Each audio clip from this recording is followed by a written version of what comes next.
All right. Blue. I forgot to change the music back. There we go. All Let's right. check on All the right. other All side. right. Let's see. Do we have anyone live in chat yet?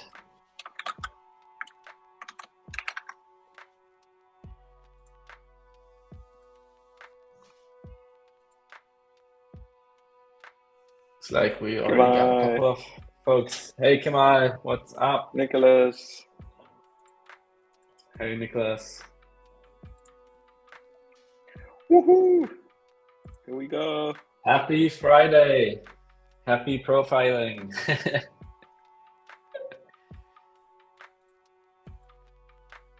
Where's the... Oh,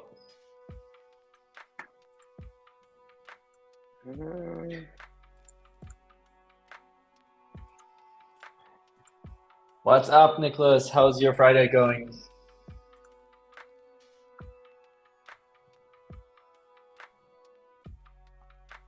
A saying? A saying. You have a saying for Friday. Uh-huh. What? Now I'm curious. Let us know. Let us know. Now we're curious. Don't Thank don't God have it's too Let's much, Kemal. Profile. It's the How did you figure that one out? I was like, but yeah, that makes sense. TGILP. Thank God it's Let's Okay. Profile. In Brazil, it's the evil day, the day to break production. Well, Hopefully that there will be none of that happening today, but we shall see. I don't need a special day for that. I can do it any day. Break Any day production. of the week. It's a streak, 5-day streak, bro. Production every day.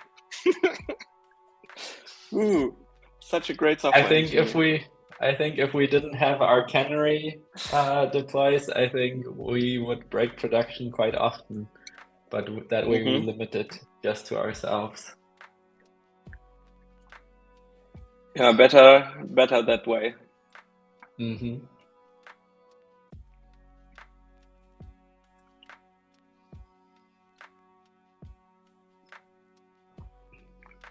All right, cool. Shall we get started?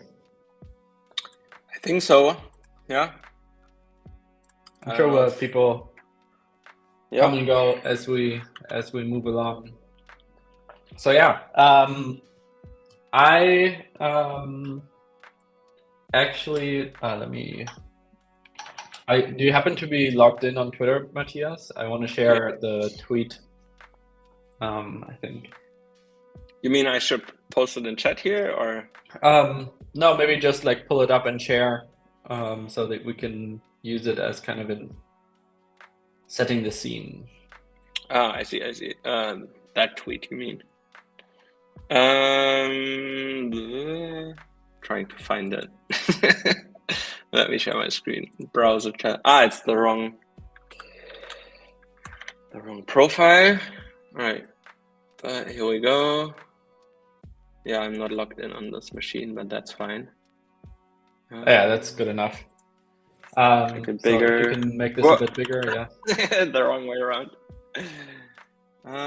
So yeah, I think everything exactly. Yeah, let's go from the oldest one and kind of chronologically do this. Quoted tweets all the way down. Yeah. So here's kind of the background of what we're going to be looking at today. So we noticed the other day that in our kind of continuous integration, continuous delivery pipeline, first we run all of our tests. At the same time, we build all of the binaries that need to be deployed. And at the very end, basically, when everything's verified and everything's great, we kind of generate all of our Kubernetes manifests. And when we just open a pull request, we just do a kubectl diff to understand what would be the changes that were to be applied if we merge this pull request. And This is incredibly useful, and we should probably even write a blog post just about this because I think it's really, really cool how we do this. But that's kind of besides the point. I think this is not totally unusual, unusual to do. However, we're kind of obsessed with fast CI/CD pipelines. So right now we're at about 5 minutes from opening the pull request to deploying, and it's very, very noticeable that kubectl diff alone takes about a minute in all of this. So there's clearly a lot of potential for us to cut down. So today we won't be necessarily looking at the aspect of what we've been looking at in most episodes so far, which is kind of lowering the CPU cycles on as many machines as possible. Hopefully today we can we can improve an aspect of kubectl that is being used by a lot of people in a lot of pipelines, and hopefully therefore make kind of developer productivity better. We'll see. This is like we saw in a previous episode where we looked at Kubernetes code. Kubernetes is pretty well optimized in many ways, so we'll see if there's actually something we'll find. This is entirely unscripted. We're going to look at this data. I've very briefly looked at it because as we can kind of drill up in the tweets, I actually Lily put together something really, really cool, which is a GitHub action to be able to profile anything that happens in GitHub Actions. And so in order to understand what kubectl diff does, we put exactly this GitHub action that Lily put together into our own CI/CD pipeline, and that's how we ultimately obtained this profiling data. Matthias, maybe you can drop the pprof.me link into the chat as well. I can open it as well, but let me first maybe post the GitHub action that Lily wrote, it was incredible to see how quickly this came together. Just kind of like, what does it do? It like spins up Parquet agent on CI at the very first step, and then everything else can run in your CI pipeline, right? Like that's roughly what it does. That's so right. You can see the example here, and it just checks out the code of the repo. Then we can extract like the branch name, so we have that as a label or something, and then we just use that action. And here, I guess we need to kind of substitute with the actual action name if it's not within this repository, and then we can run our actual CI steps afterwards, and we get like continuous profiling for CI rather easily. And then I guess this is like one of the profiles we were able to get out of the pipeline. And as you can see, it is mostly kubectl diff. It's quite like pixelated, Matthias. Maybe you can zoom in a little bit further. I think that made it a little bit better. Yeah, I was just like looking at the. Yeah, that already looks better. I'm kind of annoyed. We upgraded our plan with Restream, and we should have 1080p, and for some reason the stream is in 720p, which is kind of annoying. Oh. I'm not sure how we can fix that right now. I already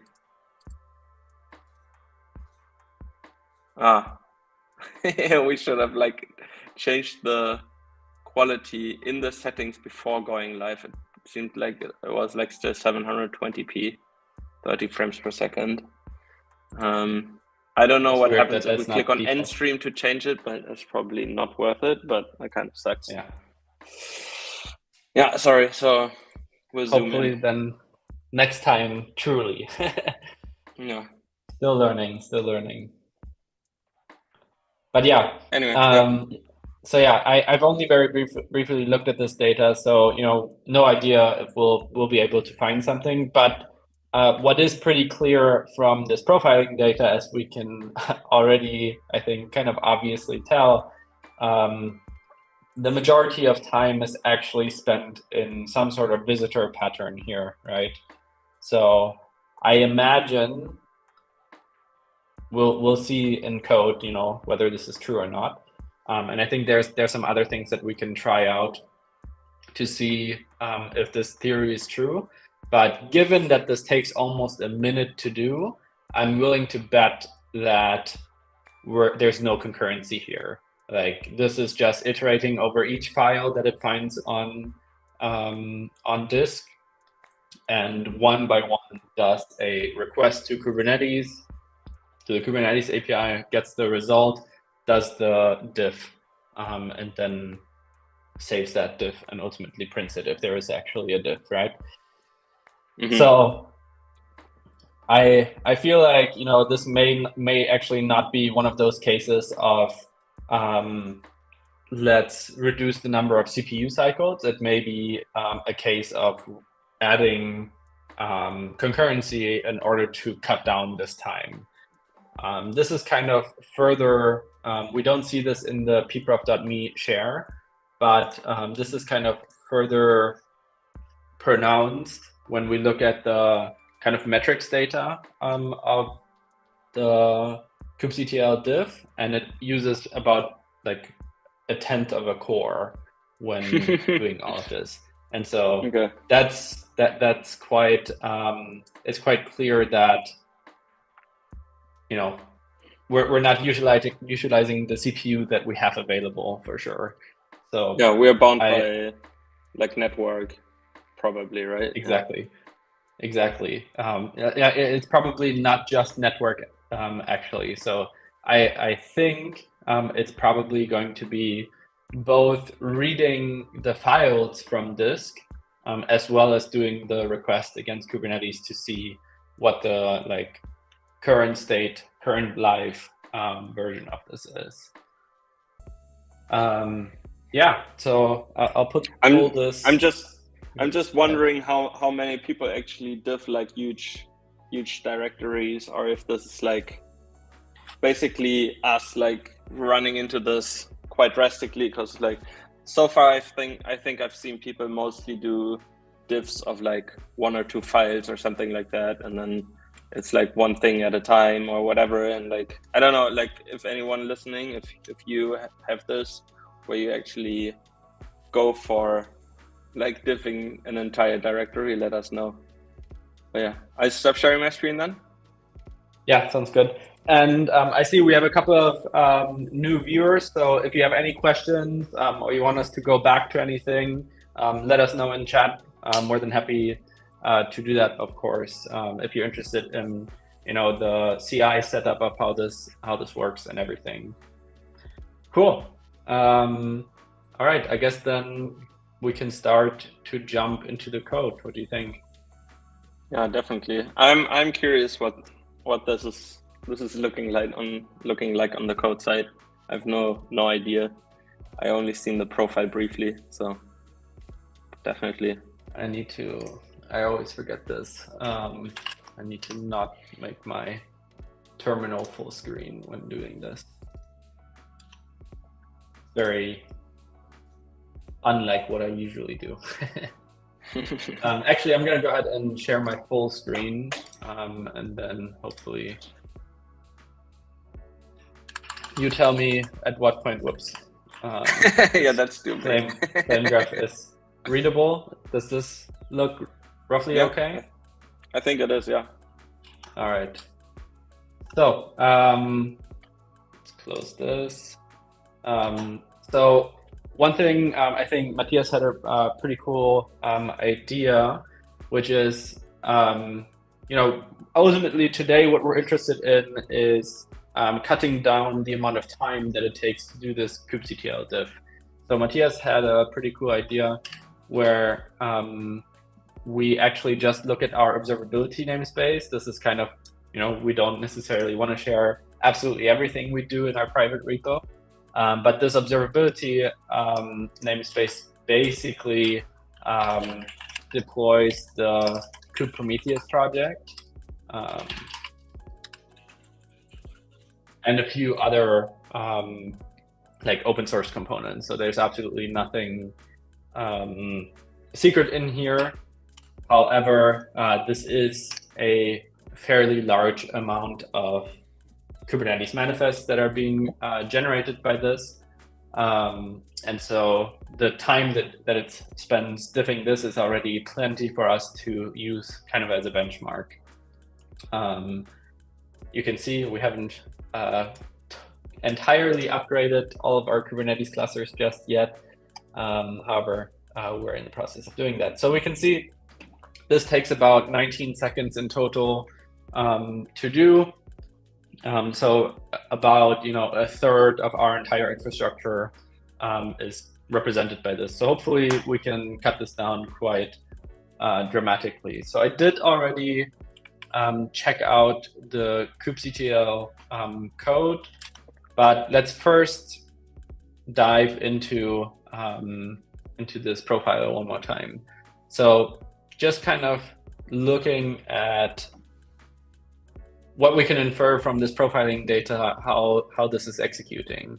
So we see the diff command. This is kind of the top level thing. It runs, and then we can already see, okay, it runs some sort of visitor on result. We'll need to understand what result is, and then it looks like there's just a bunch of nestings that are happening, and I'm going to guess that this result struct and visitor pattern essentially is what generates all of this stack underneath here. So we'll see how this works, but I'm gonna say this is probably gonna try to list everything that's available on the file system, and then one by one goes through to do the Kubernetes, like the request against the Kubernetes API, and then ultimately does the diff. We can definitely already see the diff happening over here. And let's see what this is. Query param verifier has support. Not sure exactly what that is. Resource info get. Resource visitor. All right, here we can see the actual request happening. This is kind of the canonical REST client that is used throughout the Kubernetes code base and throughout Kubernetes clients in Go. So this definitely does the request to get the live state of the Kubernetes manifest, right? So I'm guessing this is always going to have to happen, right? Same as the diff. Looks like, these are the actual pieces of work that have to happen. We need to read the file from disk. We need to read what is the live object, and we need to actually compute the diff between the two. It seems though as if the REST client isn't even too bad compared to what I assumed at the beginning, right? I thought network is going to be a massive contender in all of this, but turns out looking at the profile data, I was proven wrong, which is good. So your intuition may still be somewhat correct, because waiting on I/O is not something that's reflected in CPU profiling data, right? We only see when the CPU is actually doing work. That's the only thing that we see in here. So if, let's say, we do a request against the Kubernetes API and we're just waiting for this request to return, that's not something that we're going to see here. Which kind of speaks again to, I'm going to say, probably introducing concurrency here is going to be the solution. Hopefully, there isn't already concurrency in here, and we can actually implement it. So I'd say let's start diving in. So we can Hey, see Anu. here the Kubernetes.io kubectl package cmd diff. So let's dive into that. Thank you. Like we love just like hanging out in these streams and like go down some rabbit hole that you usually don't want to go down into on a normal workday, but this is exactly the place to do it and just go all in. So it's super fun, kind of, if you will, producing them, but it's more of a fun experiment for us. So glad you're enjoying these. Yeah, and always let us know if there's something that you would like us to have a look at, right? Like always happy to find new topics for next week, for the week after, whenever, right? Yeah, exactly. All right, so let's kind of again go back and forth between the profiling data and this code. So we have this diff options struct here, and it looks like that's exactly what we were running, right? Like this is this function.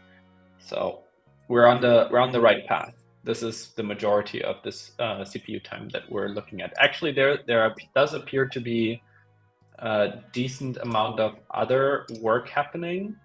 So we can see about 75% is in this path. But okay, the rest is basically garbage collection. So if we could also reduce memory allocations, then we could probably improve this further, but I'm not totally convinced we're going to be able to do that because it seems like the allocations that are happening should fundamentally have to happen, right? Like we need to read the data from the file system. We need to read the live manifest from the Kubernetes cluster, and we need to compute the diff. Unless there are some like very, very unoptimized things happening in all of this, fundamentally there are allocations that have to happen. But yeah, again, let's dive in and see. So we can I think see the main objective is cutting CPU time. So if it takes like 50 megabytes or 20, we don't really care. We just want to use this in like 5 seconds compared to like the almost 20 seconds that we right now have, right? Like that's really it. One question before we go deeper into this: is there a way to get flame graphs of disks? I guess like profiles in general, disks on network I/O wait times. Yeah, great question. So fundamentally, this is possible today as part of the like Parker agent project. It's not possible yet, but we definitely have plans to add this. There are ways that you can do this with like regular good old Linux perf. So I recommend you to kind of just Google around and find the right commands to do this. And you can always convert your perf output to pprof and then upload it to pprof.me, for example, to look at this data. But in Parker Agent today, we don't have this capability. Absolutely something we want to add in the future, though. Great question. Keep them coming. All right, so we've got diff options.run and then result.visit. So the result.visit appears to be this function. So we kind of just call visitor.visit. I'm guessing this is an interface. Yeah, unsurprising. So we're going to want to understand these visitors that are being built here, right? Let's see. We've got builder. Where's builder? Being created.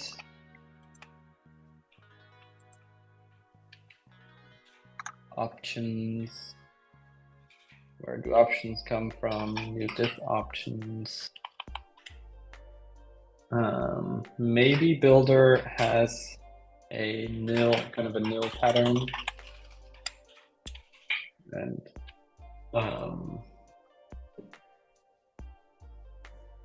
okay, so unstructured updates the builder so that it will request and send unstructured objects. So this is the first kind of interesting thing that we're encountering. So what's happening here, what this means is we're not using kind of typed Kubernetes clients here. Typically, you would do something like, Kubernetes client .core v1 .pods .namespaces and so on, and everything's nicely typed. It looks like that's not what this kubectl diff command does. If I'm understanding this right, what it's doing is it uses something called the unstructured client. And this just means that it basically just looks at everything as a REST request of like, I'm giving you some request to process, and you're going to give me JSON payloads back. Partially, an effect of this is that you cannot use the protobuf representations of these objects. That's kind of basically a limitation of the unstructured clients. But what's really cool about them is that they're kind of generic, right? And that's exactly what we want for these diffs, because the diffs will kind of build the unstructured clients by themselves based on what I assume must be based on the local version of the file. So hopefully that's correct. All right, so it looks like we kind of just set, we're not setting any visitors on this. We're just looking at we're just setting the mapper, and the object typer uses the unstructured object typer. I would say let's not dive into any of this yet. Maybe it makes sense to do that later. Let's look at this namespace param. Okay, this seems to be fairly simple. It's just about have we specified a specific namespace in our kubectl command. So something like, my cool namespace. I guess to stick with our yeah, exactly. But like we can stick with our example. Like we only want to look at the observability namespace for our example, right? Like we don't need to look at anything else, given that kubeprometheus, we deploy it to the observability namespace. So I would, because of the kind of production usage, I would leave it blank. And since we template the namespace in our generation of the manifests anyways, it shouldn't make a difference. So I think I'd prefer to keep the command as similar as possible to the one that we're using in the CI pipeline. Yeah, no, makes sense. But looks like all of this is just kind of setting namespaces. Doesn't seem all too interesting. I want to say this is where things are going to start to get interesting, because remember our command was this -f and -r, so recursively, and we're passing it a directory of files. So we're telling it diff everything in this directory recursively. So we have, okay, here we go. So the first, it looks like we're just validating all this stuff. That's fine. We see exactly this flag for recursiveness and then file names. So we are not passing the standard in kind of alias. Is that what you would call it? I don't know. Path. Yeah, I guess you could say that. Yeah. We are also not passing a URL, but we are passing the default case, I guess. Wait, so you which is can just actually normal files. you can like take any YAML that you find in it basically, and then diff that file that you found on the internet against your Kubernetes cluster. I didn't know that was possible. It's kind of wild to think about, but I guess I think it could make sense. Something that's like, if you look at this file name, this is actually has nothing to do with diffing anymore. Diffing, yeah. This is kind of a generic utility to understand or to interact with resources in Kubernetes. Right. So I suspect this is exactly the same thing that kubectl apply uses. And there we've seen, I think we've written readmes where you use some sort of HTTPS. The curl bash equivalent. kubectl. Just kubectl apply URL directly. Yeah. hopefully not using root and therefore compromising your entire Kubernetes cluster, but that's for another day. Anyway, let's kind of continue here. So expand if file pattern looks like this is basically just going to actually expand all these files to be a list of files. And ultimately we'll get all of our files added to this. So let's see what this path thing does.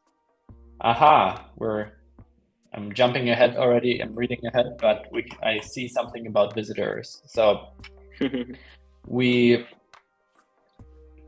iterate over all the paths, and then we do expand path to file visitors. So I expect that once we dig into that one, we're actually going to see our file visitor that we saw in the profiling data. Remember, it's somewhere in here. Here, this file visitor, I'm expecting that we're probably going to bump into this one now. So let's see. We're walking directories, so it looks like before we didn't actually resolve the full file paths. I'm guessing we've only actually resolved directories, right? And now we're walking all of these directories. And then we check, we need to care about this one. And finally, here it is. So we see our file visitor, and we can already see another thing. This is the one, this is another visitor that we saw in our stack traces, which is exactly the one right underneath the file visitor, and that kind of aligns with all of our theory, right? So the file visitor, ultimately, when .visit is being called, it calls the stream visitor. I think you might need to scroll up a bit. We can't see like the 499 line and below, because we are. Oh, apologies. Yeah. Okay. It's not all that much. Yeah. Okay. Cool. Thanks for letting me know. But yeah, here we go. This is the piece of code that we wanted to find. We can see the file visitor in our flame graphs here, or in our secret graphs, and the stream visitor is being instantiated here, which looks like it really just takes. How come it's passing nil here? That's interesting. New stream visitor nil mapper path schema. So it passes a nil reader.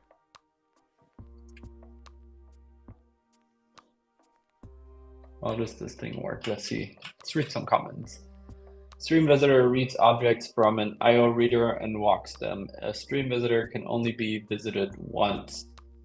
Depends on objects being implemented, being in JSON format before being passed to decode. Need to implement the stream decoder method on runtime codec to properly handle this. Okay. It's like, if you're looking for your first Kubernetes contribution, maybe this is this is one to tackle. But we're going to focus on hopefully making this faster. All right, let's see. Let's kind of go back to our thinking, right? At this level of the code, it looks like we're looking at single files, right? At this point, each path here is actually a single file. So here we don't, thinking back to how we wanted to optimize this, right? Like we want to actually add some concurrency to this visitor pattern by concurrently reading the file and ultimately diffing it. So how do we do that?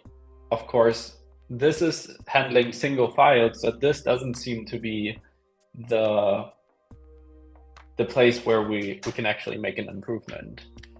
So we want to probably look further up this stack, and we can see here visitor list. I'm hoping, you know, this is going to be the place where we could maybe add some concurrency so that we, once visit is called on the visitor list, we can do that. We can launch a go routine to do the actual visiting. That would be ideal. And then kind of use, you know, producer consumer style patterns with Go channels and Go routines. So really just like we have all of these visitors and then we return nil. So basically wherever the return kind of jumps to is where we want to look next, right? I guess another way of kind of just rephrasing what you said. Yeah. So I want to say, you know, this is the individual file visitor. So maybe this visitor, okay, this is a visitor list. Let's see. Let's jump back one up again. Sorry, from where we called this function, right? So we get our visitors. And we append our visitors. What was this path? This is just a that threw me off that they called it paths. Yeah, this is truly kind of confusing, to be honest.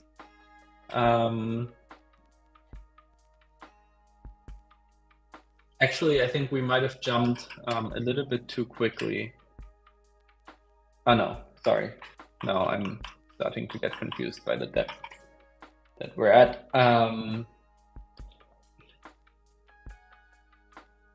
Okay, so it's the builder.path that just still continues to add visitors to our paths.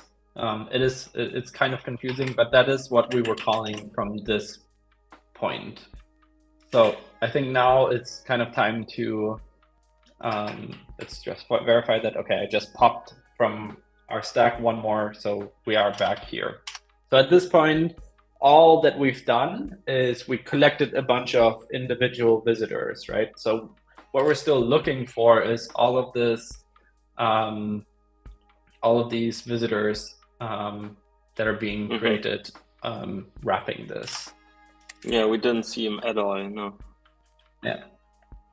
So at least in our case, we don't use customize, so we can jump over this for now.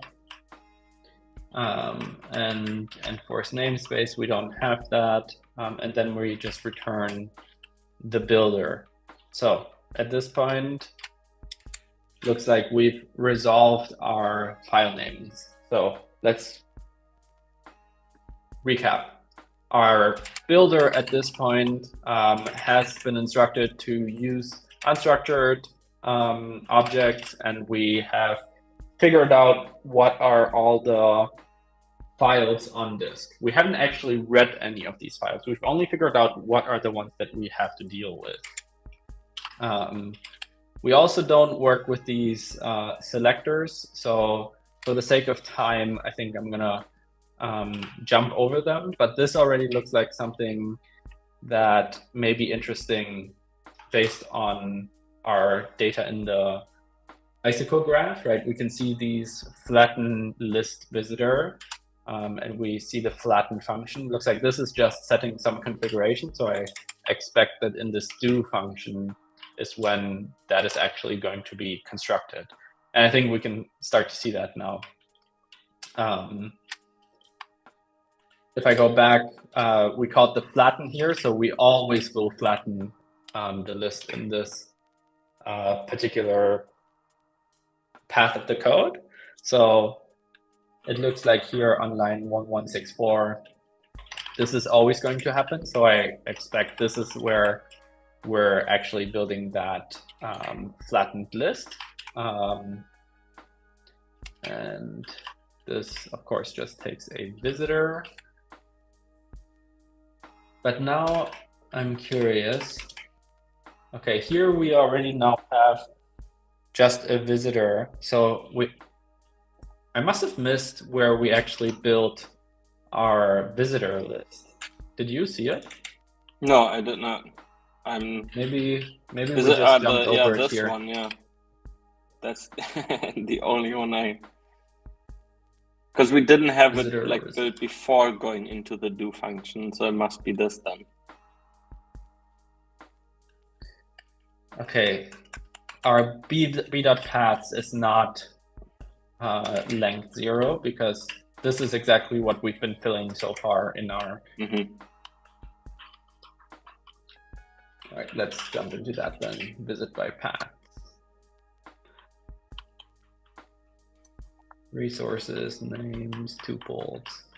Okay, we've got our visitor.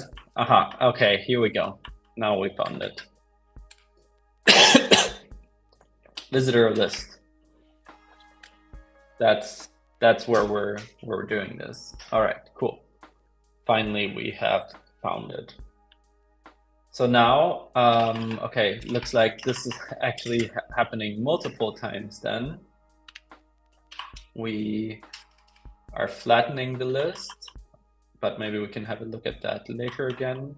Although, aha, okay, I see. Actually, this does look like the rest of the stack that we're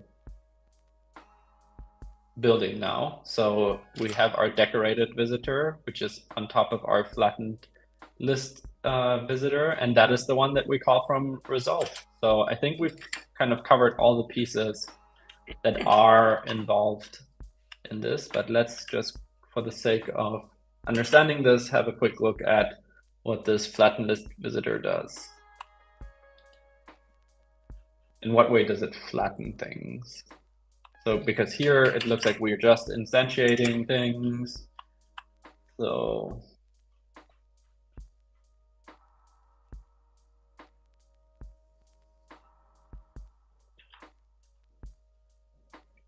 extract list, decode list, comes to process.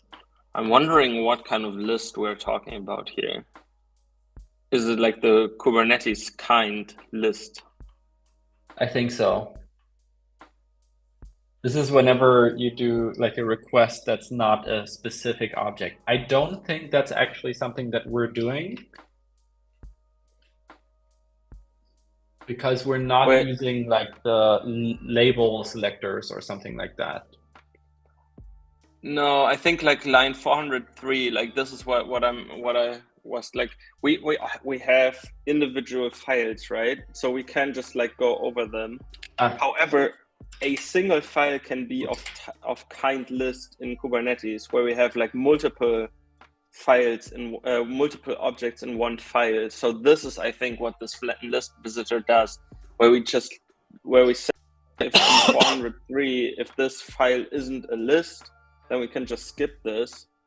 But if this is of kind list, we actually need to like kind of flatten, or basically in this case to like explode or something. We need to like split up all the objects in that one file into many files we can then individually diff, right? I think that's the way I read this flattened list visitor now. I think that would make sense. I think what I'm still like going back to what we're actually trying to do, right? Right. I think it's probably worth, like, even if there are lists involved, lists would be a single request, right?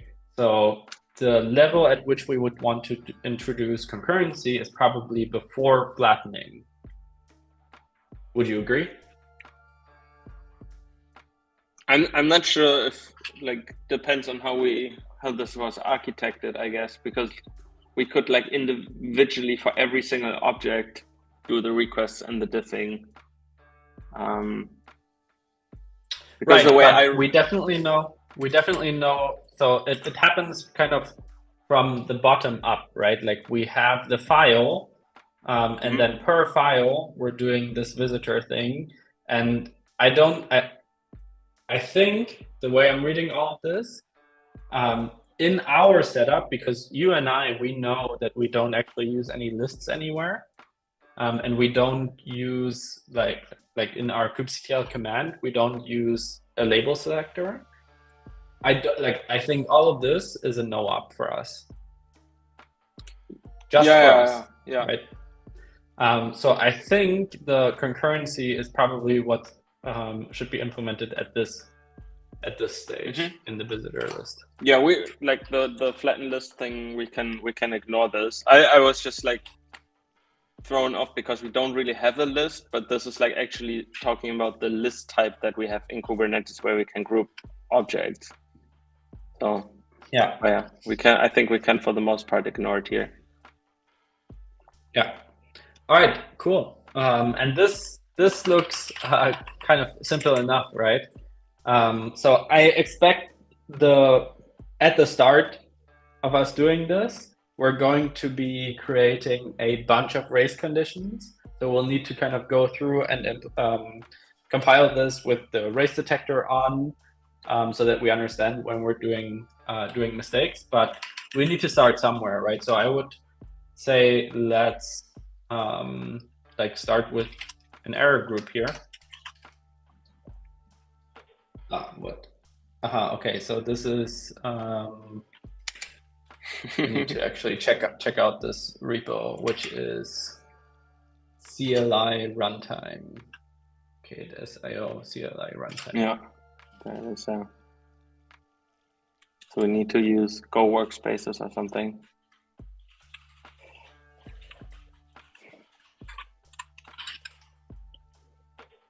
Now you know for sure. Whoops.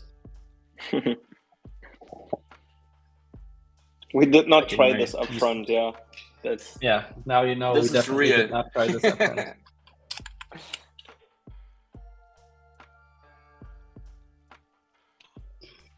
Thankfully, this repo is way smaller than most other Kubernetes repos. Yeah. All right, and the file is visitor. Hopefully people can follow along. Let us know if you have any questions. Put them in the comments. Or if you have any thoughts on how we're approaching things, etc. Definitely let us know. All right, so now.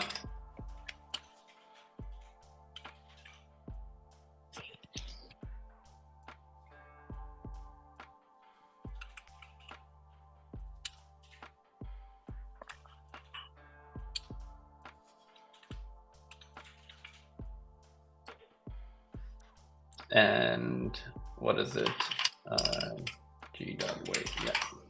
So I expect this might already kind of be it. Let's see. Actually, let's try to run some tests here. Missing goes. Oh, this is some sort of Kubernetes thing. Hopefully, this is not. Wait, what? Isn't that exactly how we checked it out? k.s.io CLI runtime package resource. I'm sorry, of course. Not it. Tidy.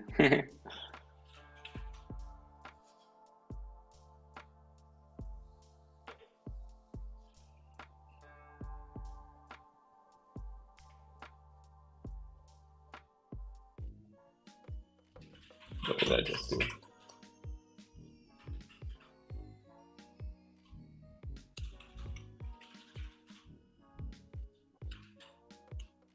Huh? It says no. What? Untracked files. They don't use Go modules Oof. here. I guess we could probably say but like Go workspaces don't work if it's not a module. It does it. But Like there is a Go mod? from I'm thinking you run all things from kubectl's repository, but there's one. Yeah, I think I think I just did something silly there. Oh wait, now you're in the root of the repo, but you weren't before. Yeah, I just did it wrong before. Okay. Okay, so it looks like we do have a bunch of test failures thanks to this. I mean, ultimately, I think this should probably be like a flag or something, but looks like visitor list is. I was thinking the same, like the recursive flag, right? Oh yeah, good one.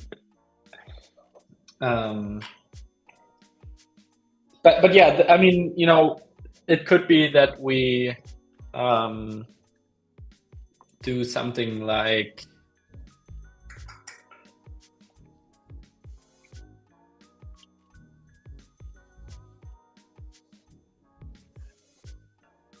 maybe we create a new, like ultimately maybe we create a new wrapper, right? Mm-hmm. That new visitor. That's something like concurrent visits, or I don't know, concurrent visitor, something like that. You know what I mean? Yeah, I think that would be a good one that only gets executed if you put in like a parallel flag or something. Because I think for apply kubectl apply, I definitely don't want to be in parallel for the most part. I guess that there can be folders where it's fine, but there are certain things like where we like specifically have put zeros in front of file names to kind of like make sure that like the CRDs are added first, or like some file gets added first, and then only after you apply like some objects that you depend on that depend on the previous ones. So like for kubectl apply, I think this shouldn't be the default. For diffing, I could see it work just fine, really. Like I don't really care about the order of the files in the diff. I just want to see what's different.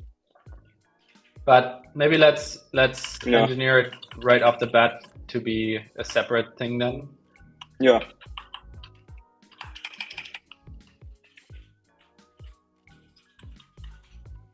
So what would that be like? Type concurrent visitor. Concurrent visitor list. Yeah, visitor, type visitor, I think makes sense. Yeah, and we just it's basically exactly what we just did. Okay. Right, that's a weight group. That's exactly a weight group, an error group. Yeah. I think maybe it knows by the time you type error group, oh, this can be easier.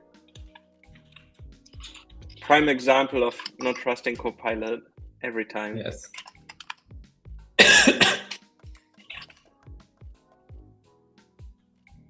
I'm still impressed though. Like the weight group thing didn't look too incorrect, and it put the I equals I in.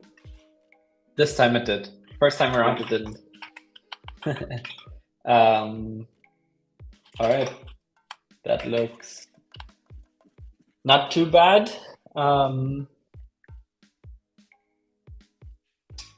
Let's kind of go up the stack then, I guess.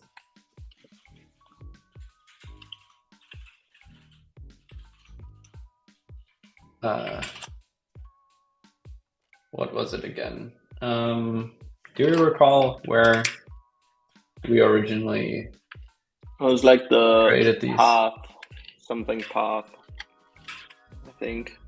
I think it was actually in the.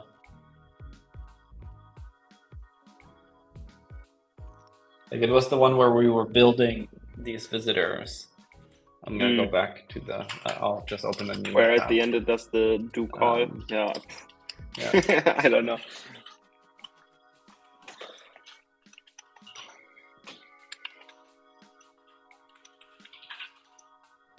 Yeah, not seen. It's good.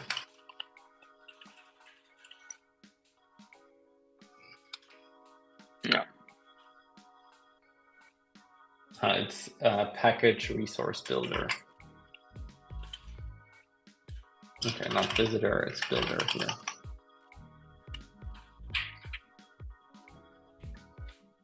And it's the do function.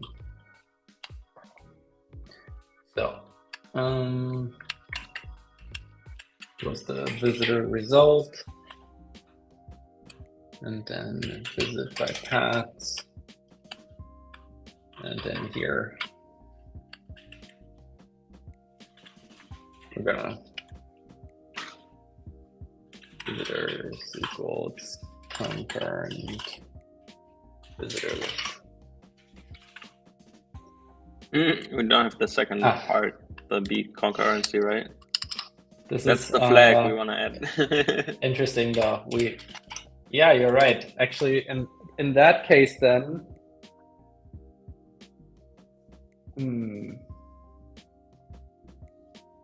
I suppose a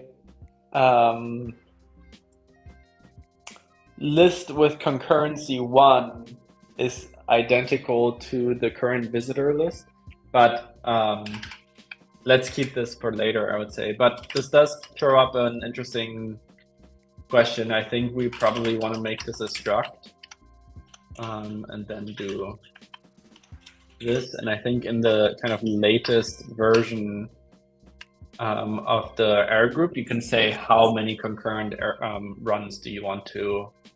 You can have a limit, I think, right? It's backloaded there. Yeah. Yeah.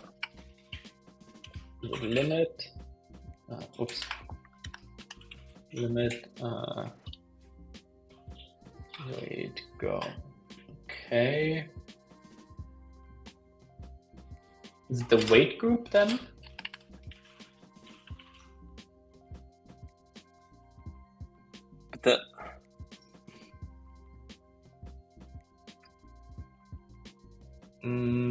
No. No, the weight group just must be the error group.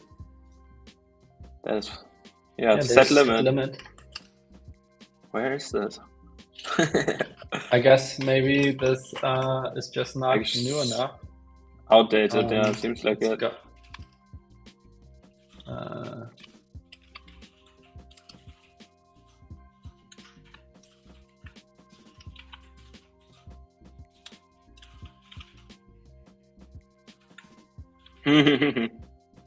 I don't 2020 October. Okay, it was before. When was the set limit added? I guess would be the interesting question, but seems like 2020 October seems kind of a bit older. It said it's upgraded though. So this should have the right version now. Yeah, but the previous one was from October 2020, so like that's like I see. Almost 3 years old at this point, so I can see the set limit not being there yet. Yeah. All right, then visitor. Now let's.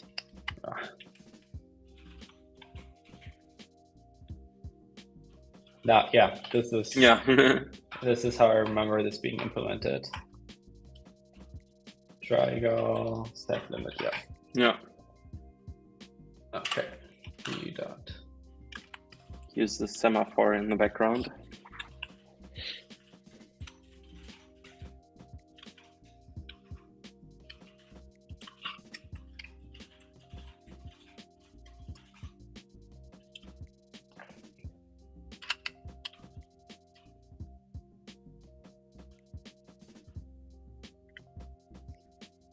I declared that not used. Why is it saying that? Because. Oh, visitor. Nice. Okay. Okay, cool. So let's go here again. Visitor results. Visit by cat was the one. No.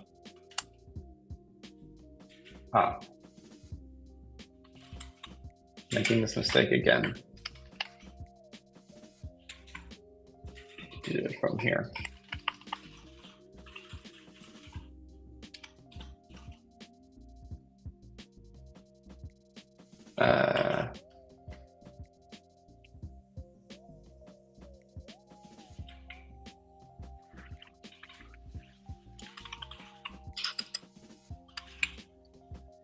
What was this thing called again? Builder. Yeah, okay, we've got this now. Maybe you can like put the concurrency to 10 or something, because you have like 10 cores right away. Or do you want to keep it conservative for now? let's be conservative for now. And let's make this for now. Okay.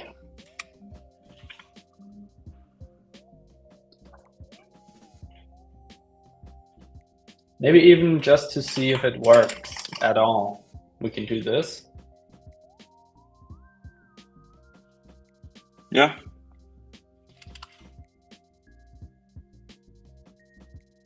All right. That looks okay-ish.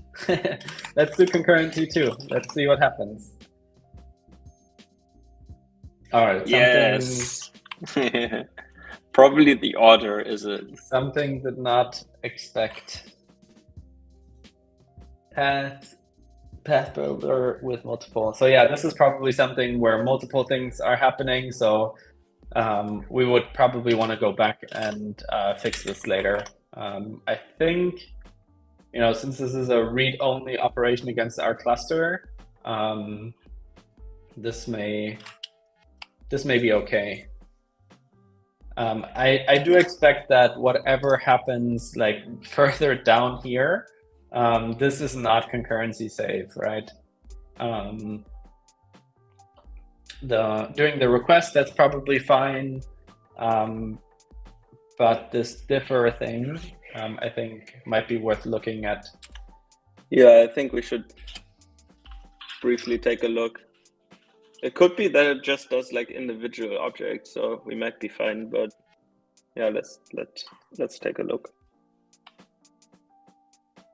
Yeah, so it looks like this is, we saw this over here. This is getting the object that's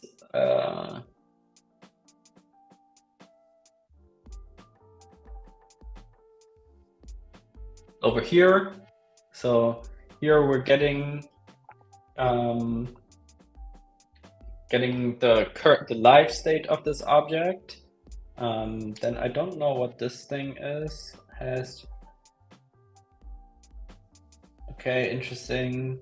This may actually just be something that could be cached on disk.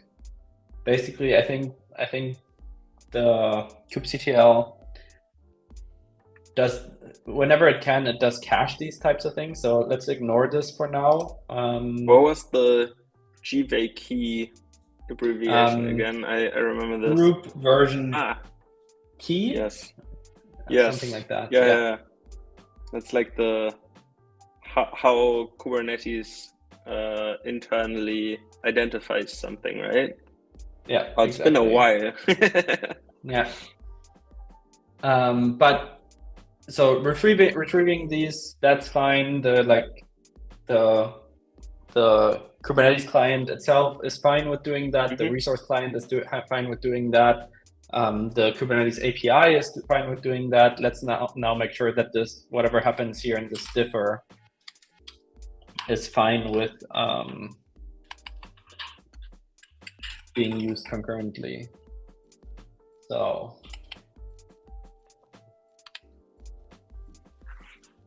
diff version printer get object, looks like this just works on the object that we've already retrieved, so that should be okay. Basically, I think I'm just looking for something like, what does this differ have from to? I want to say this looks to me like it should be concurrency safe. Mm-hmm. Yeah, this differ is only created once. Yeah. Yeah. It just makes sure like it has both the old and the new. But where do we set this? I missed that part. I might have like looked somewhere else. Like where do we call new differ or something? Yeah, this is at the very start here. So we do only have one differ for the whole thing. Let's see what this printer is. Okay, this just writes to what? The IO writer, which is probably standard out or something that we pass in.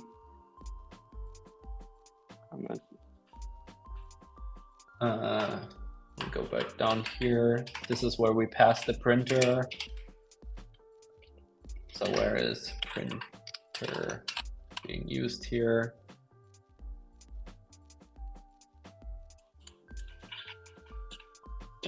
Print.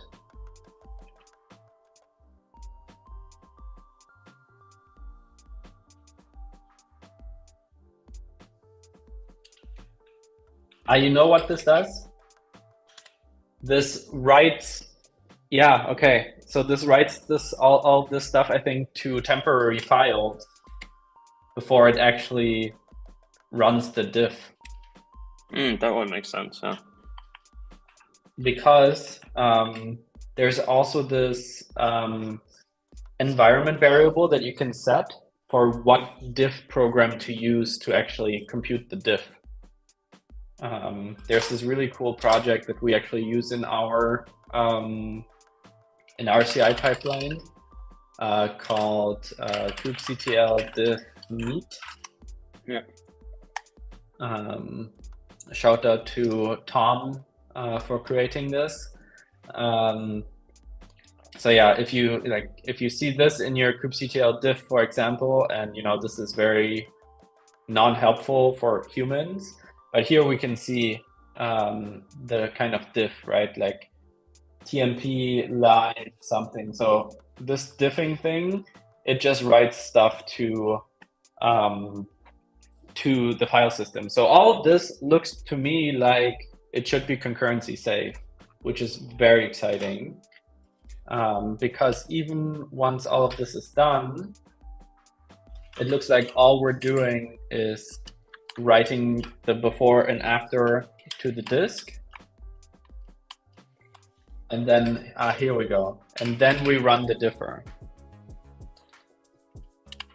So this is the thing that gets the command, takes the from and to, and actually performs the diff. Can we see that in the profile as well? The diff program.run? Ha! You're right. So I copied our GitHub run, so we can actually try that. Yes. So this is what it is, and we need to actually search for when this happened.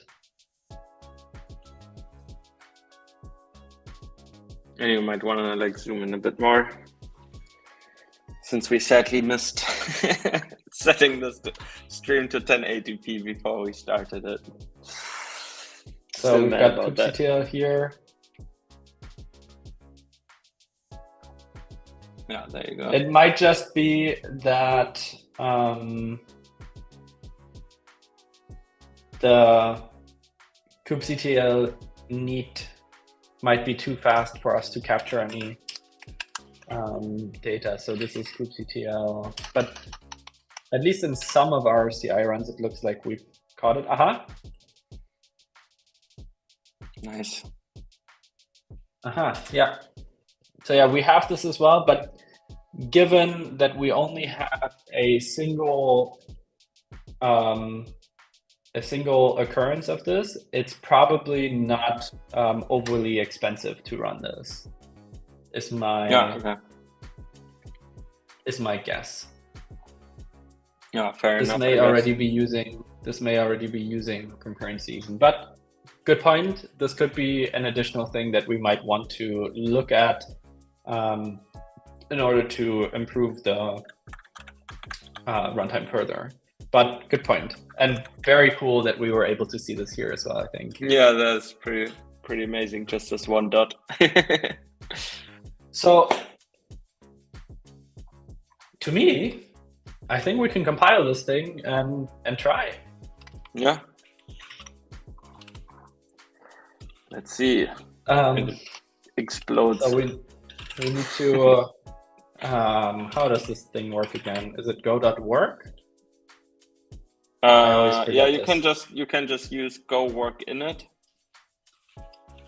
and then go work use dot to use the current project, and then now you use the same command, so go work use, and then you give the path to the other repository where we did the change. This, just like this? Yeah, exactly. Neat. So now if you open the go work file, it kind of like nicely written the things for you. Don't need to do it by hand. Actually, this is not quite enough. Actually, this was the wrong place to do this, because this kdes.io kubectl repository is just used as a library. The actual kubectl binary is still compiled in the Kubernetes repository itself. So let's do exactly the same thing again then. Go work init, go work dot use dot, go work use that and that. Let's see if we can get results. Nicholas is excited to see them. What? This is weird though. I know we won't see a change in go mod, but we do have our go work. Hey, Samara. Okay. And the way to compile, I'm just gonna keep this. The Kubernetes repository is huge, and the make files are huge. What is interesting though is it has this like really cool functionality where you can just say which binary you want to make. So you just say make kubectl for our case, and it's compiling. Oh, cannot load module listed in go work.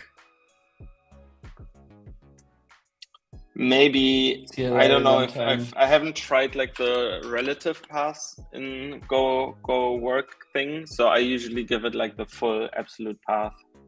I don't know if that might break it.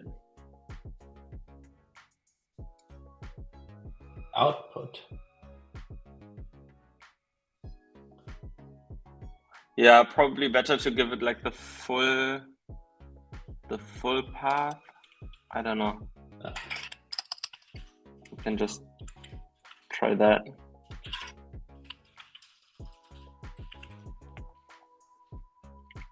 Let's reset this for a second and use this one, and we do the go get here. Mm-hmm. And then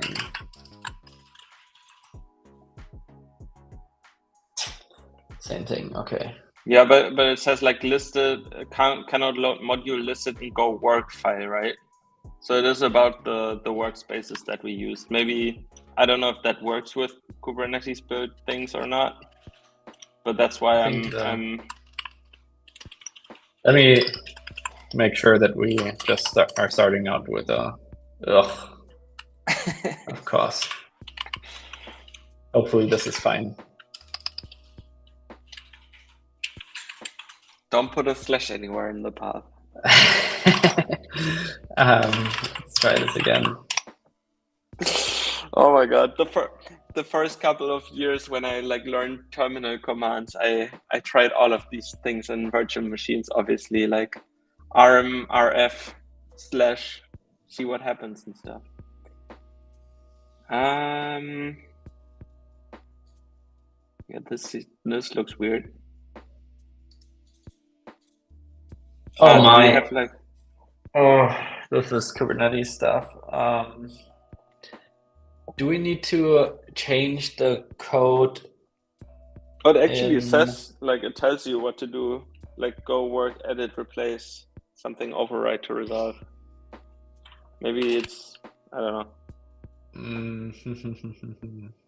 Did you try make kubectl previously, like when you before we started the yeah, stream? this is the thing. Oh, this is like Kubernetes history 101. I won't get into why all of this is like this, but I think we need to actually modify this in this staging directory within this repository. So we actually needed to make the code changes over here. Complicates things a little bit, but shouldn't be too bad since the actual code change was fairly small. All right, so this was in CLI runtime package resource. So CLI runtime package resource. Can't we copy over files? Oh yeah, of course we can.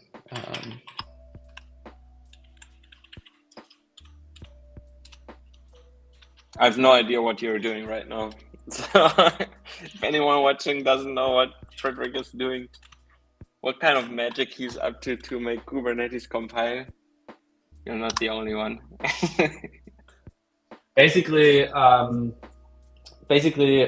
Kubernetes is still sort of in the middle of breaking up the mono repo.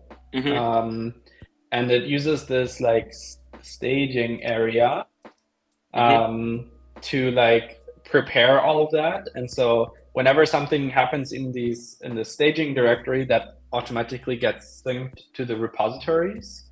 And so eventually it'll be deleted from here and then consumed from those repositories, or maybe it'll stay forever like this. I'm not up to date on the latest kind of decisions. Maybe it's just will always stay in the staging directory, and the reason for syncing it to the other repositories is so that you can consume Kubernetes dependencies without having to rely on the entire Kubernetes repository. Okay, so we've got our visitor. But that was something where like you can have Go modules that are now like subdirectories, right? Like we have like this in the Kubernetes Prometheus operator, for example, where we have like some subdirectory be its own module. But yeah, compared to Kubernetes, this is a fairly recent addition to Go modules, so it's probably way older. I see. All right, so now I think we've actually got our code changes. Did we ever actually change anything in the kubectl? No, this is still a clean working tree. That's yeah, funny. I don't think we had to do anything there. It was just the entry point to jump to the other repository. I'm gonna reset this Go mod again because I think what we did was not quite right. And also our Go work, actually, I don't think we need it at all. Okay. Yeah.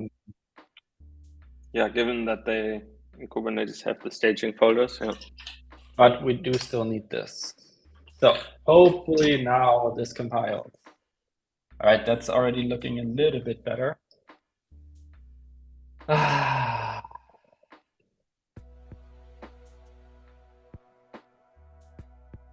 is explicitly required in go.mod, but not marked as explicit. Go mod vendor. It's just, yeah.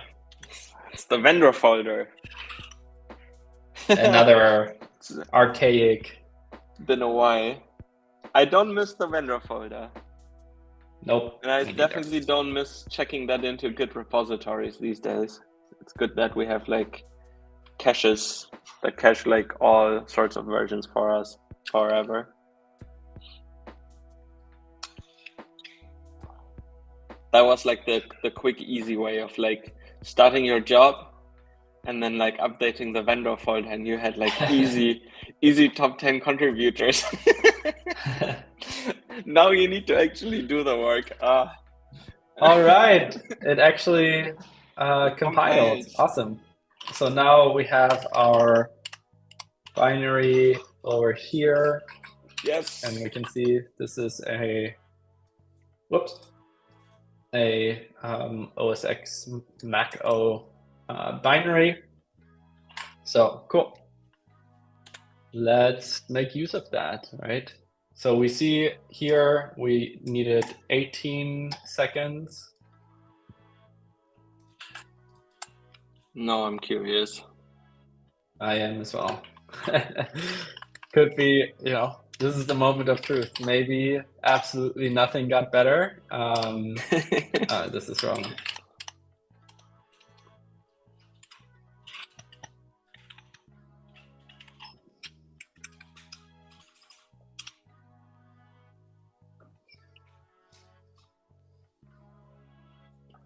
Okay. Wow, yeah! Nice. Amazing. And we can see that we actually used more CPU, right? Yes, oh, that's using awesome. more CPU. Oh wait, that's a weird statement on a Let's Profile episode. But we wanted to. We ended up using the same amount of CPU probably, but overall we made the whole thing faster. So this is super cool. That's awesome. And let's see how far can we drive this. Let's say staging source. No, not here. Which light theme are you referring to, Nicholas? Can you specify? Like the pprof me, or I don't know.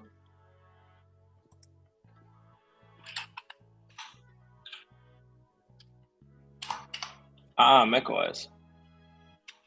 I guess Frederick, you're using the light theme of macOS? That's right. I use light theme everywhere except in my terminal. Yeah, I'm the same way. Except like I now use the automatic switching to dark mode in the evening. I actually quite like that. There is one time when I will immediately default to dark mode, which is when I get paged at 3 a.m. in the morning.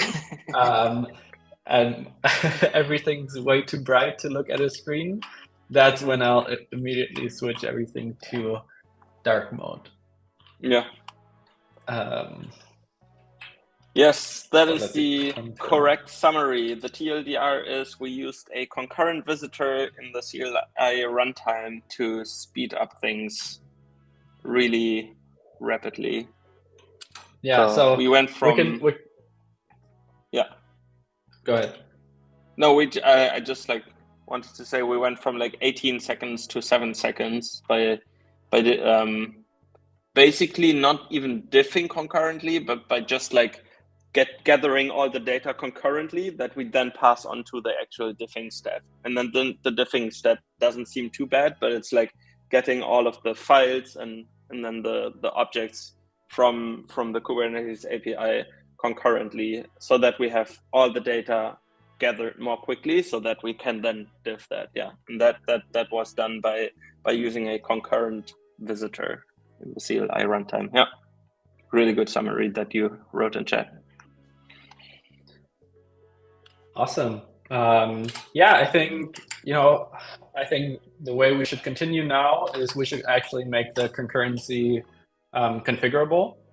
And then, hopefully as we increase concurrency, it actually gets even faster. There's probably, some amount of upper bound that we can get. And of course, this is also a trade-off between how much load do we want to put on our Kubernetes API server versus how much concurrency do we want to do. But in the grand scheme of things, this is maybe a few hundred requests. It's nothing that a Kubernetes API server can't handle. And it's all GET requests. They're very nicely cacheable, which the Kubernetes API loves doing. So I don't think this is really... I think that's a fair question, though. Like, if it's not cached, we will, and that's like one of the questions, like, should we worry about hammering the Kubernetes API with too many concurrent API requests? And yeah, like, if that's something we do like so much, like if we need to diff like every 10 seconds, I would definitely worry about this. But I think our CI runs every so often, so a little spike in requests should be fine. Actually, I can see if we can even see a spike in our Kubernetes requests on another browser window and report.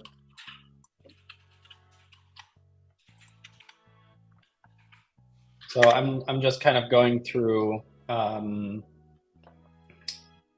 where all this configuration lives. So now we're basically now going back up the stack from where we started. So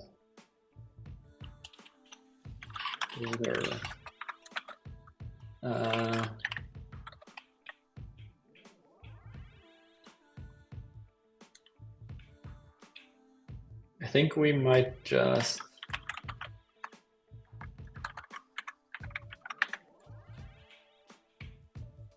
new builder schema. Yeah, we should probably just add visitor concurrencies. That's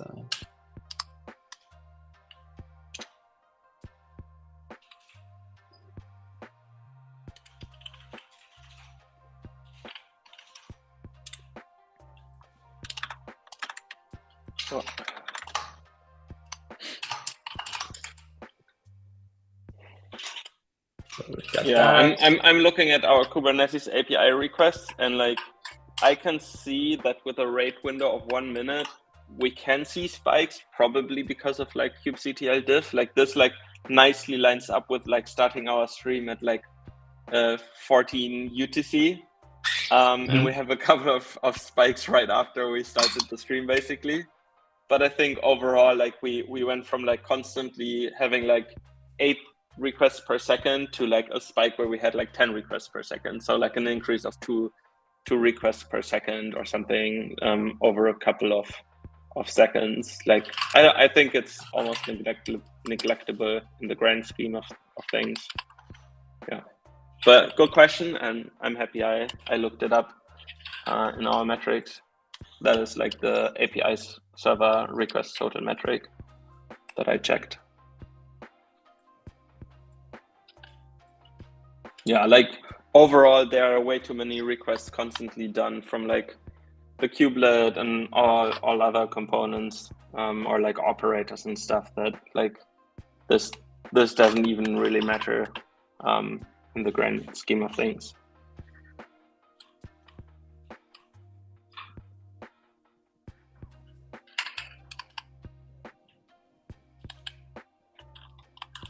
Oh yeah, I can clearly see.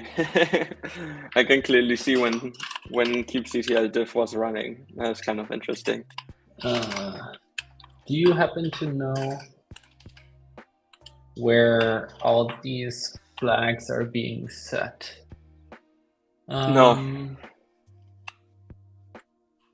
I never really used the CLI tool Kubernetes uses. Me neither. Generally speaking, too many globals. Not a huge Cobra fan, yeah, but Yeah.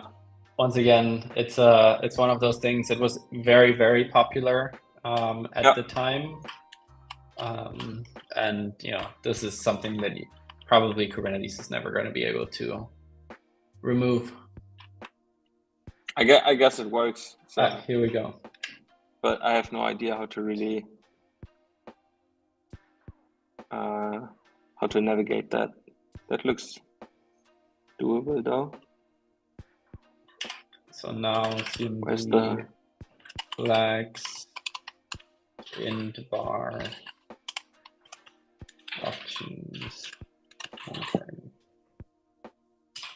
concurrency.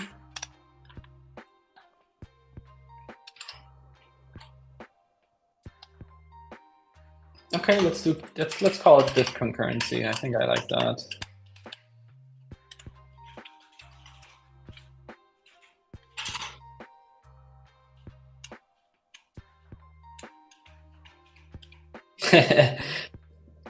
Larger number equals faster, but more memory. More CPU. Does it equal more memory? We're not sure. I think memory should have stayed the same, no?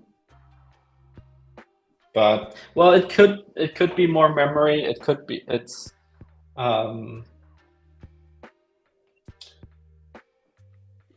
but more memory. Yeah, no, it is more memory, I/O, and CPU over that shorter period of time. 0 means unlimited. I think that's also fine, but we want to set. I think we want to set it to have a default of 1.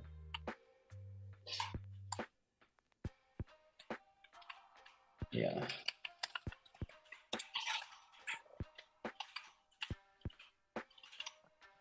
Okay.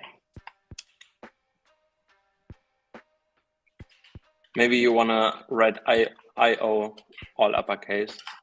Oh, whoops! That's a typo.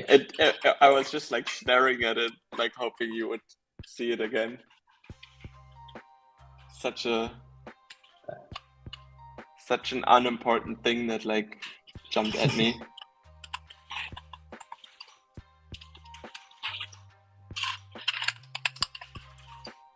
Sweet.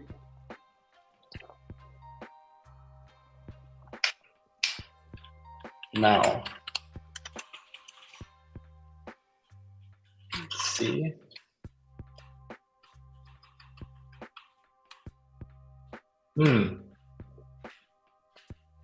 I don't see it.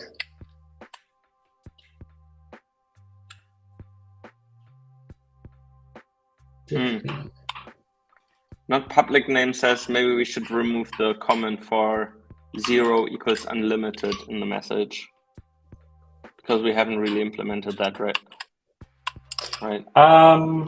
I think we may have sort of accidentally, because I think set limit 0 on the error group does actually do exactly that.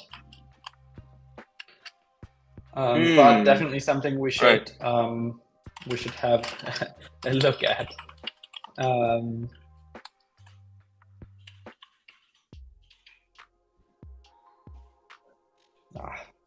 Let's look at it here then.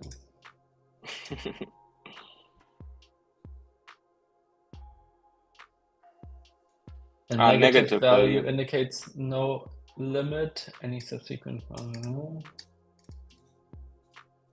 Wait, what happens if you pass 0 to set limit though?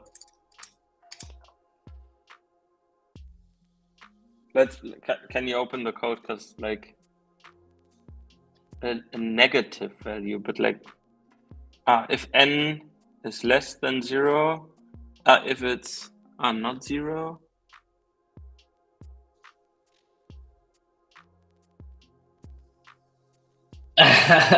Wait, so we make like 0. So it can it would just block forever. All right. Very good point. Let's at least remove it from the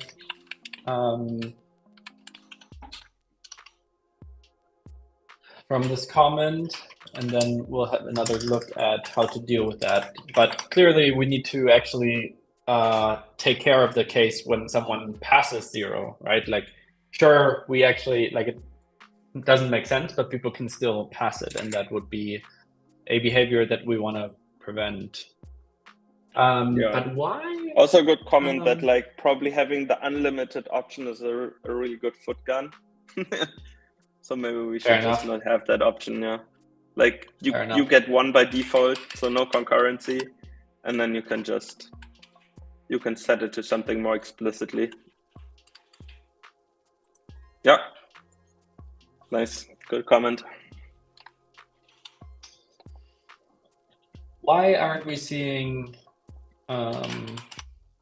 Do we need to register the flags somehow? I guess that should do the trick. What you've done, right? This should be that, yeah.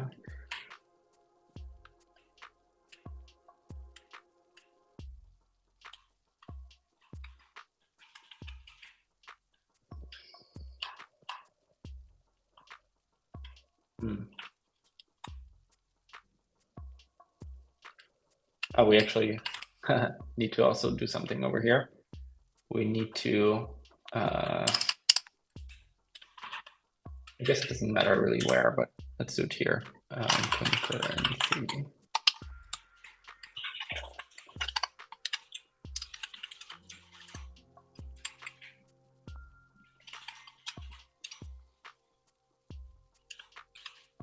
I guess let's remove the output folder then, just to make extra sure.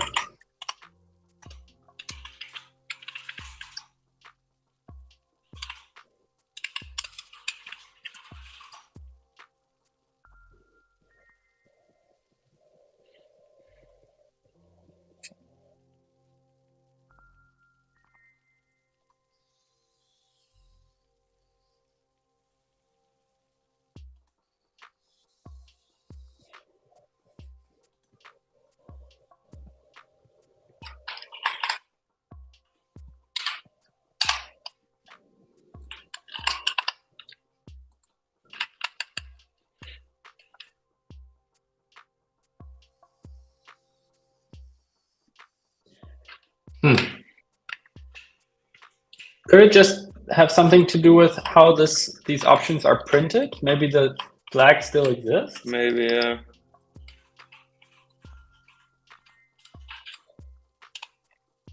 I guess just try using the flag, yeah. Yeah, no.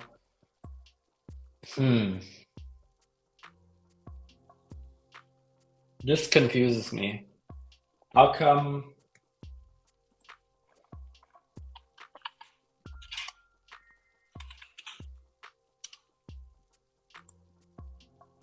I want to just try something. I just want to make this like 4, just to see, you know, we would expect that we see another improvement here, right? Yep. Quote unquote improvement, of course.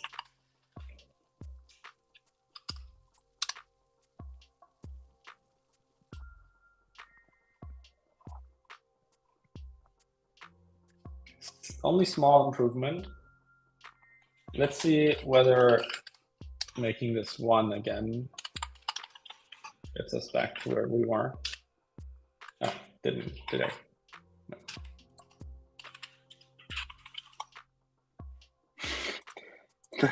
The restream UI is blocking like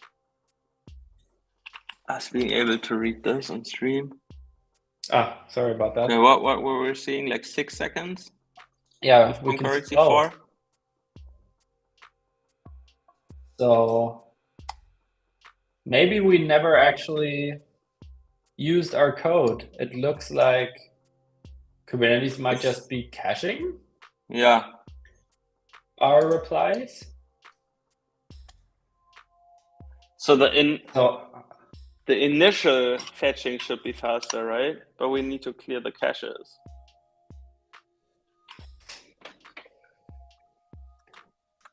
I mean, let's just check real quick. that kubectl actually does the requests. So if we do log level 7, it prints what requests it does. So it does still do the requests clearly. But those, maybe it was like, because it was on the stream, it just seemed like 10 requests or something. Oh, what? No, you stopped it. Okay. I aborted it. Yeah. Got it.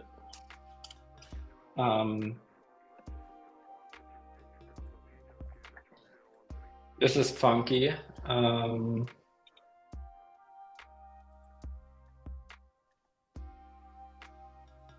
But maybe you can try deleting the kube cache, like in your home folder. There should be, I just googled, there should be a cube.cube/cache folder. And then that has discovery in HTTP. Yeah, if you just delete that folder. I mean, that would mean that we should just cache that directory as part of our CI as well. Yeah.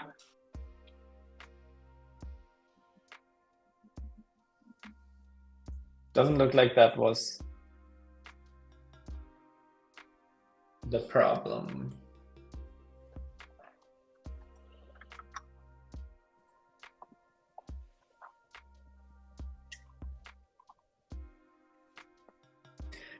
But what bothers me here is it doesn't appear that we're actually compiling the code that we modified. Just put a panic in there and then compile it and see if it explodes. I think that might be.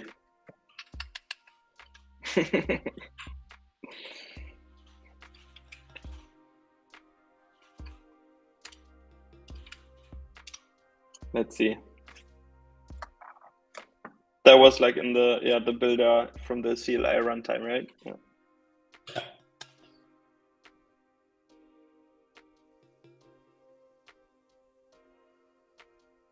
Yeah, clearly it's not running. It's not running our code. Maybe we actually do need to read some contributing docs. Here we go with the IKEA document, with the IKEA manual. You don't read it. Like, we're 1 hour and 40 minutes into the stream. Maybe we'll read documentation. It's definitely the meme of the stream already.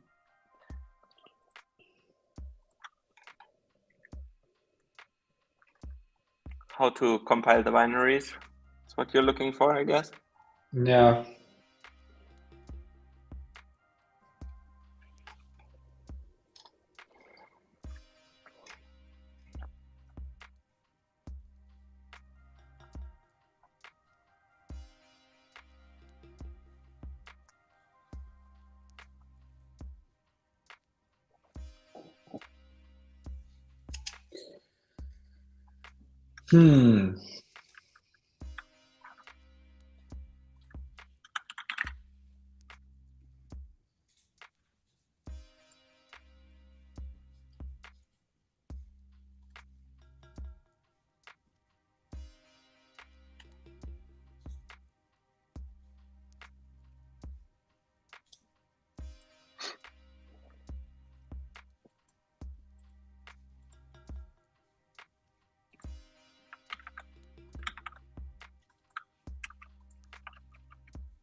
Let's Google then. Compile Kubernetes kubectl. Learn from Microsoft. Install Go.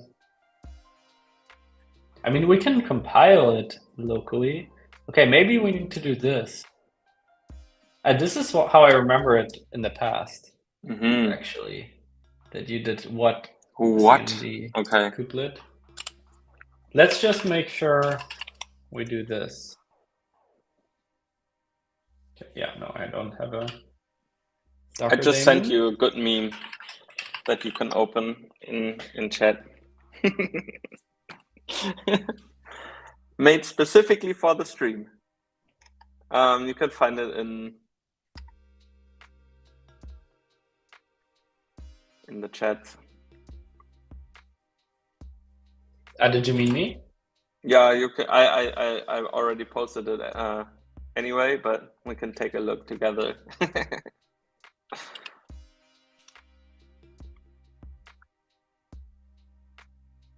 It should still panic. Did you remove the panic? I don't think so.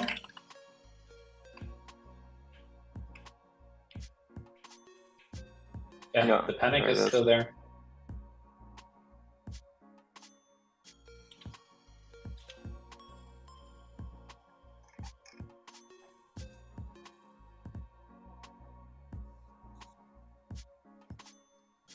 This is how quickly you can forget how to contribute to Kubernetes from being a tech lead on the project to not even being able to compile it.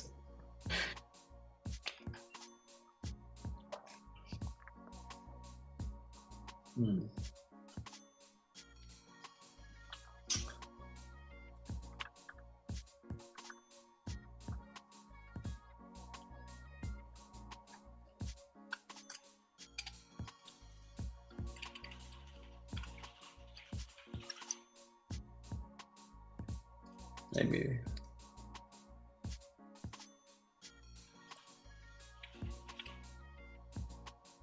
Here you go. This directory is a staging area.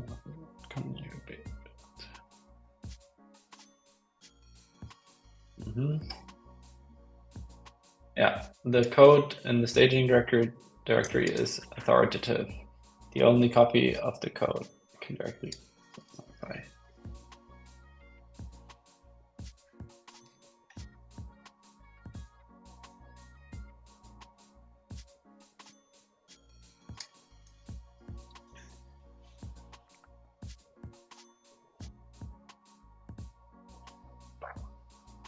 Oh.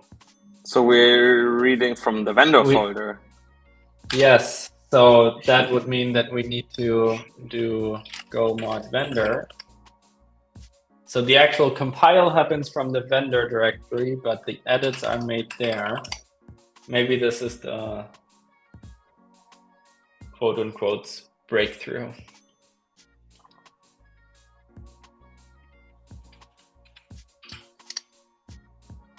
There we go. No way. All right, nice. So reading the manual actually helped after all.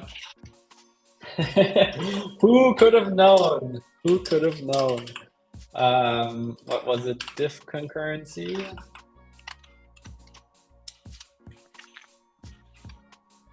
So we always need to do go mod vendor. I guess actually this must have been the same back then already, but it's just been too long.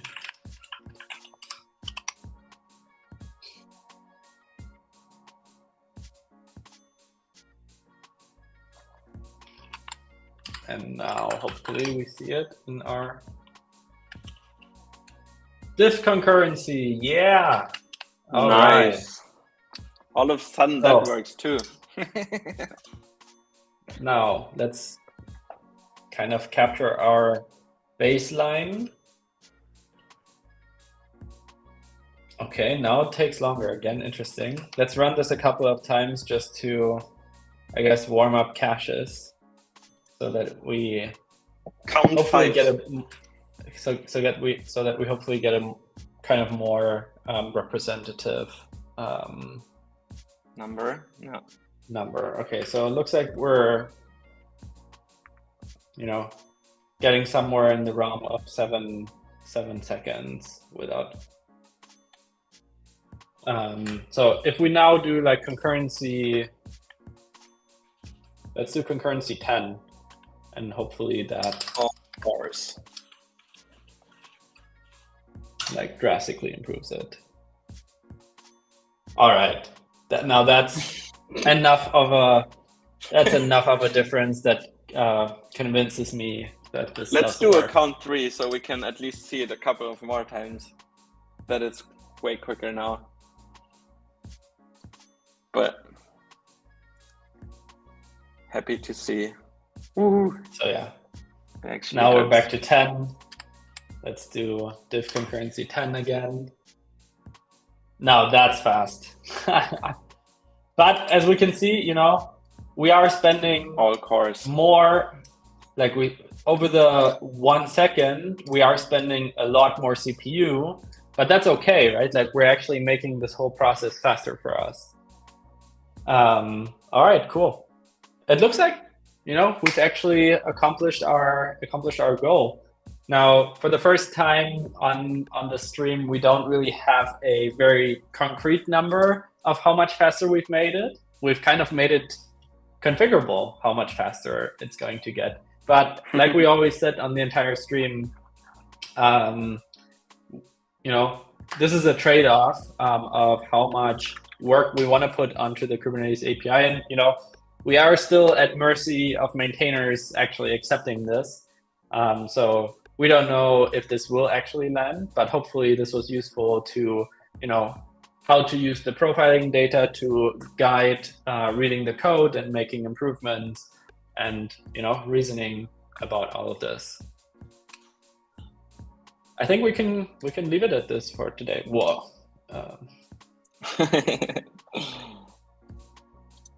And I put the little meme. I already tweeted it, so you can check it out.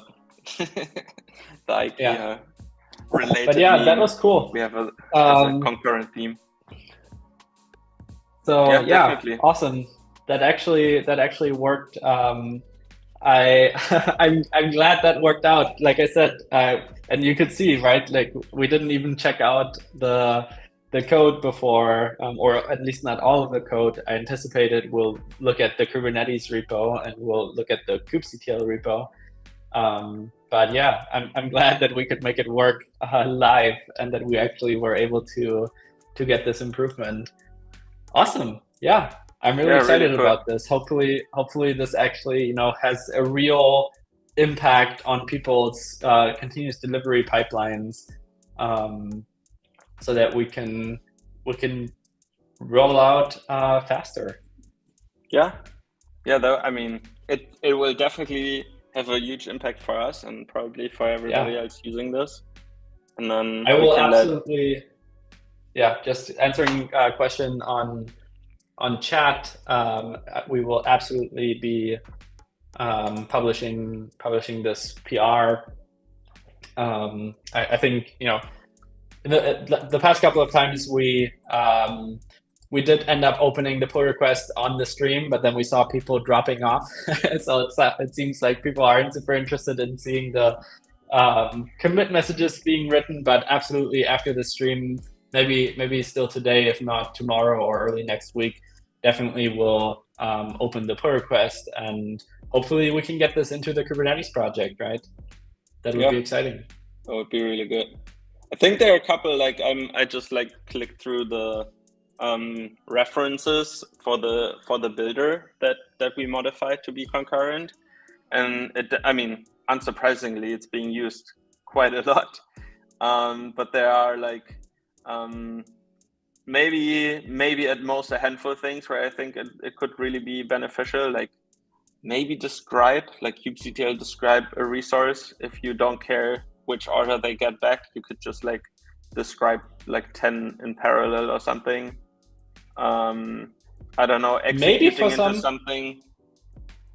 Maybe for some, kubectl apply makes sense if you have no ordering dependencies. the faster you can roll out, the better, in my mind.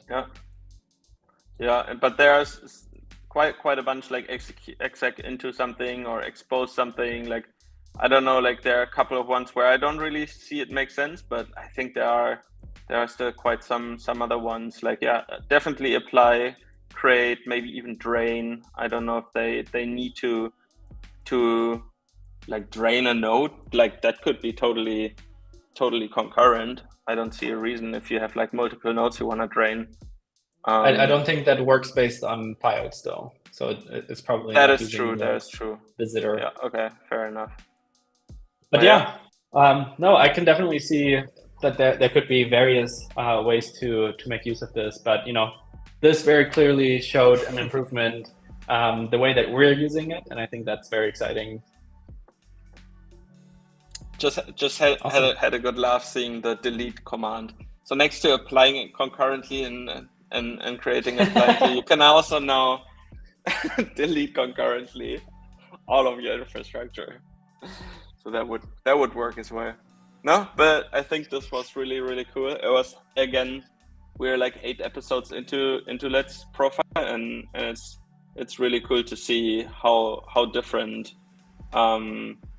of approaches we can always find. Like, we haven't had a single repetitive case where like we solved it in the same way every time.